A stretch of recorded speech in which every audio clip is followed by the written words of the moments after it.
I'm sure most of you now are probably in the beginning of celebrating Lent, meaning you are trying to get rid of your bad habits for a limited amount of time.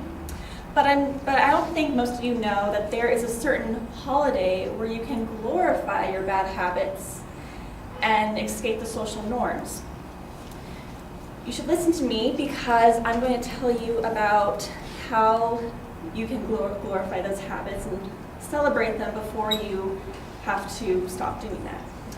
So I'm going to teach you about the Mardi Gras Festival. And according to Eileen Ribeiro, author of The Old and New Worlds of Mardi Gras in 1986, Mardi Gras is a celebration where people eat lots of food and have parades. People like to wear masks to escape the social norms and their constraints and social demands. And people can either be Christian or Catholic to celebrate. First, we'll be talking about the old world of Mardi Gras, mainly in Europe. Second, we'll be talking about how the traditions of Mardi Gras came to the United States.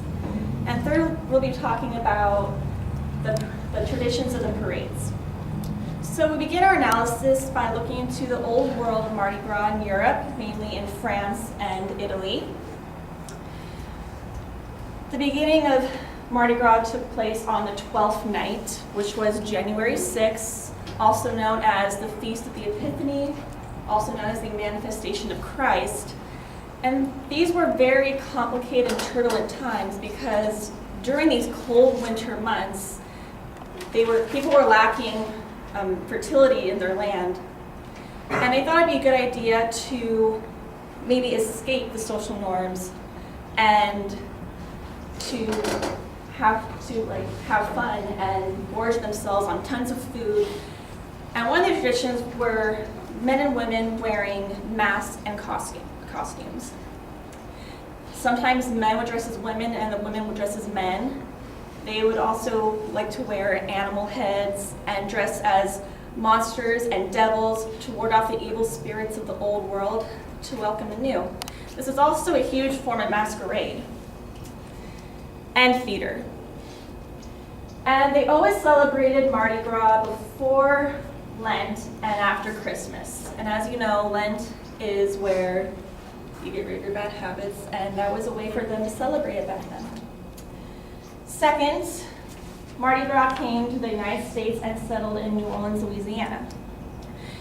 On the eve of Mardi Gras in 1699, a French explorer named Pierre Le Moyne discovered the Mississippi River, and he named his first European encampment Bayou du Mardi Gras.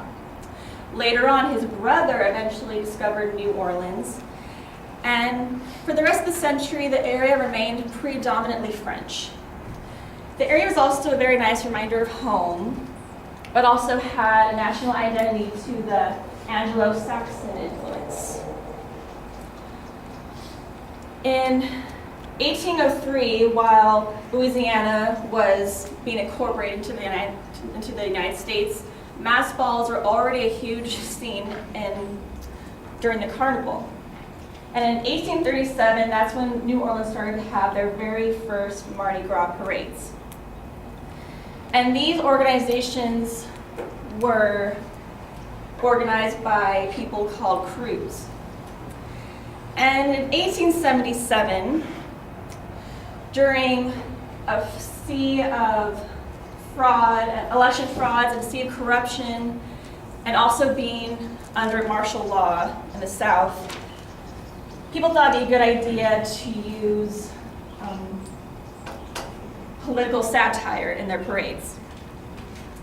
So people would dress up as governors and pretend like they were demonic creatures. And of course, this caused protest and riots in the streets. And eventually, they got rid of political satire in the parades and went back to being a joyful holiday. Today, as you know, New Orleans is a very great tourist attraction, and over 30,000 people from around the world come there to celebrate Mardi Gras.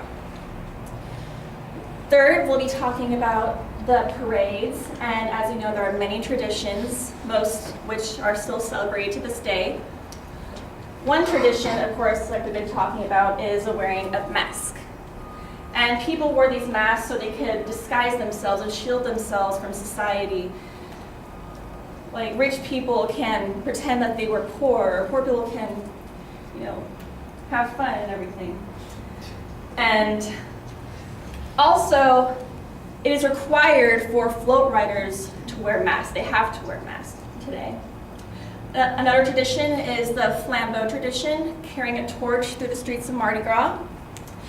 And back then, this was a very popular thing for slaves to do, also free African Americans who were trying to earn money. Today, those torches are carried by dancers who usually spin around in them and dance with them.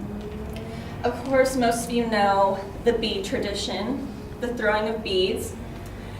And they come in royal colors, which are also shown in this mask. Purple for justice, gold for power, and green for faith. And these colors were determined by the first king of Mardi Gras in 1872.